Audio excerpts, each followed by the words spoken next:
안녕하세요, 여러분. 오늘은 우리말의 기본 단위인 단어와 이것을 분류하는 품사에 대해 알아보겠습니다. 우리가 매일 사용하는 단어들이 어떻게 분류되고 어떤 특성을 가지는지 이해하면 국어 실력이 한층 높아질 거예요. 혹시 이런 경험 있으신가요? 외국어를 배울 때 단어장에 명사, 동사, 형용사 같은 표시가 있었던 기억, 또는 문장에서 주어와 목적어를 찾으라는 문제를 풀었던 기억이요. 이 모든 것의 기초가 바로 오늘 배울 품사입니다. 품사란 단어를 일정한 기준에 따라 나눈 갈래를 말합니다. 우리말에는 총 9개의 품사가 있어요. 명사, 대명사, 수사, 동사, 형용사, 관형사, 부사, 조사, 감탄사가 바로 그것이죠. 먼저 품사를 분류하는 3가지 기준에 대해 알아볼게요. 첫 번째는 형태입니다. 문장에서 쓰일 때 단어의 형태가 변하는지 변하지 않는지에 따라 가변어와 불변어로 나눌 수 있습니다. 두 번째는 기능인데요. 단어가 문장에서 어떤 역할을 하는지에 따라 체언, 용언, 수식언, 관계언, 독립언으로 나눌 수 있습니다. 세 번째는 의미입니다. 단어가 나타내는 공통적인 의미에 따라 명사, 대명사, 수사, 동사, 형용사 등으로 나눌 수 있죠. 이제 기능에 따른 분류를 자세히 살펴보겠습니다. 체언은 문장에서 주로 주어나 목적어 역할을 하는 단어들로 명사, 대명사, 수사가 여기에 속합니다. 용어는 주로 서술어 역할을 하는 단어들로 동사와 형용사가 있습니다.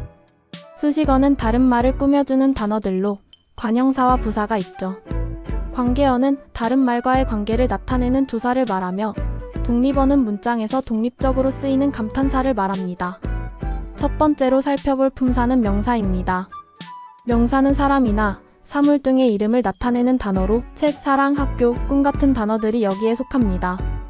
명사는 형태가 변하지 않는 불변어이며 문장에서 주로 주어나 목적어 역할을 합니다.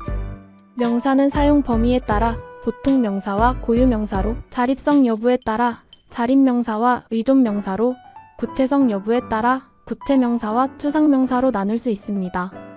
먼저 자립성 여부에 따라 명사는 자립 명사와 의존 명사로 나눌 수 있습니다. 자립 명사는 책, 사람, 나무처럼 그 자체로 문장에서 쓸 수 있는 명사입니다. 예를 들어 책을 읽다, 사람이 웃다처럼 책이나 사람은 앞에 아무런 꾸민말이 없어도 문장에서 주어나 목적어로 바로 쓸 수 있죠. 이렇게 혼자서도 문장 성분이 될 수 있는 명사를 자립 명사라고 합니다. 반면에 의존 명사는 것, 수분, 대처럼 반드시 앞에 꾸며주는 말이 있어야만 쓸 수 있는 명사입니다.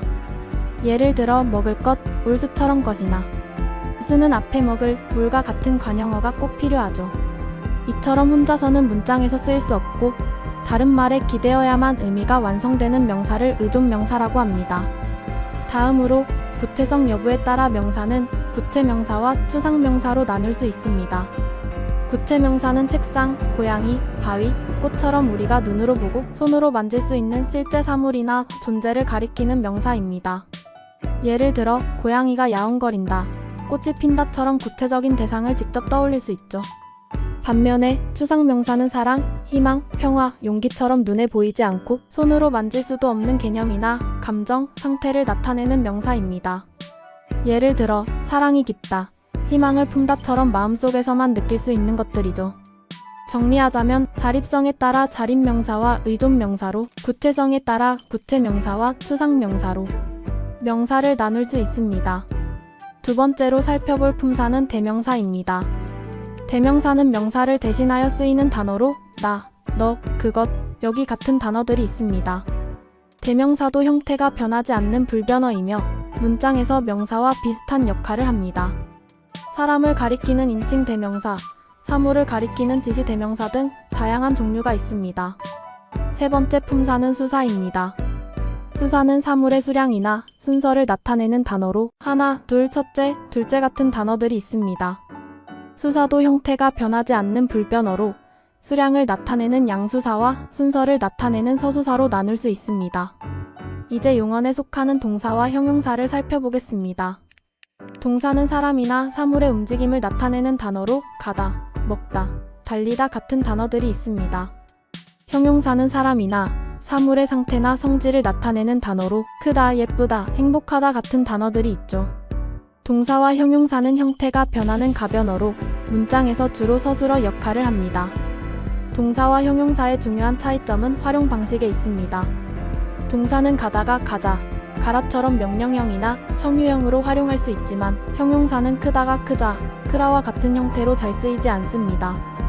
따라서 건강하자보다는 건강해지자나 건강하게 지내자가 더 자연스러운 표현이 됩니다. 다음으로 살펴볼 품사는 수식어에 속하는 관형사와 부사입니다. 관형사는 체언을 꾸며주는 단어로 새, 헌, 이, 척 같은 단어들이 있습니다.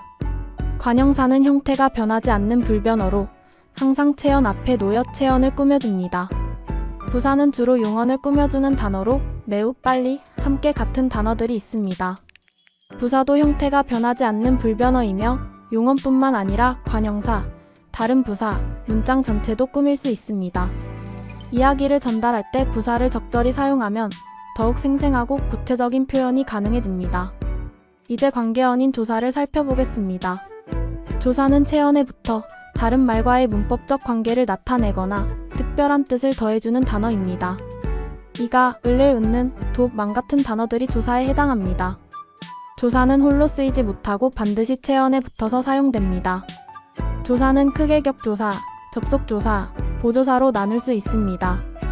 격조사는 이가, 을을처럼 체언이 문장에서 어떤 성분인지를 나타내고 접속조사는 과와처럼 두 단어를 이어줍니다. 보조사는 은는, 돕, 만처럼 특별한 의미를 더해주는 역할을 합니다. 마지막으로 살펴볼 품사는 독립어인 감탄사입니다. 감탄사는 놀람이나 느낌, 부름, 응답 등을 나타내는 단어로 아, 어머, 여보세요, 네 같은 단어들이 있습니다.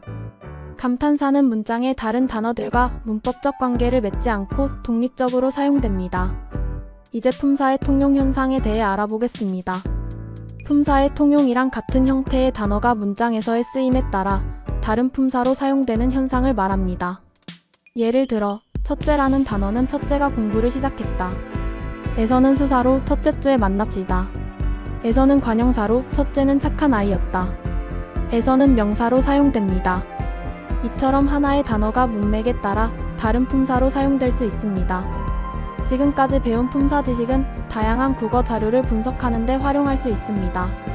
시에서는 명사와 동사의 사용 빈도와 특성을 분석하여 시적 이미지를 파악할 수 있고, 이야기에서는 다양한 부사의 사용을 통해 사건이 얼마나 생생하게 묘사되었는지 분석할 수 있습니다. 또한 광고에서는 특정 명사의 반복이나 동사의 사용을 통해 어떤 메시지를 전달하려는지 파악할 수 있죠. 우리말을 올바르게 사용하기 위해서는 각 품사의 특성을 고려하여 정확하고 적절하게 단어를 선택해야 합니다.